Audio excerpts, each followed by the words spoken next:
Hello বন্ধুরা, welcome to our new blog Snehakshi's world. তো আজকে তোমাদের কাছে একটা নতুন ভিডিও নিয়ে চলে এসেছি।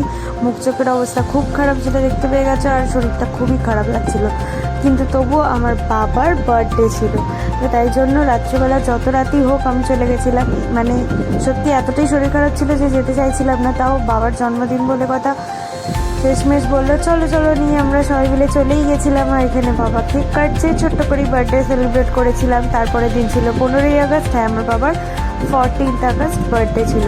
তো কেক কাটার পর একটুখানি মজা টজা করলাম, মানে বোনের অবস্থাটা পরে দেখতেই পাবে। তারপর মজা টজা করে বাবা প্রথমে লজ্জা পায় ক্যামেরার সামনে আসতে, তাও খেচিয়ে নিয়ে এসে কেক কাটা হলো। আর এখানে বোনের সাথে যা করা হলো দৃশ্য তোমরা দেখতেই পাচ্ছ। তো এই ছিল বার্থডে। দেখা হবে পরের ভিডিওতে, টাটা। আর পরের ভিডিও তোমাদের কাছে খুব তাড়াতাড়ি আসবে। সত্যি তোমাদের রিভিউটা পেয়ে খুবই ভালো লাগছে যে তোমরা আমার ব্লগ খুব তোমাদের ভালো লাগছে বলে। তো থ্যাংক ইউ, দেখা হবে পরের ভিডিওতে, টাটা।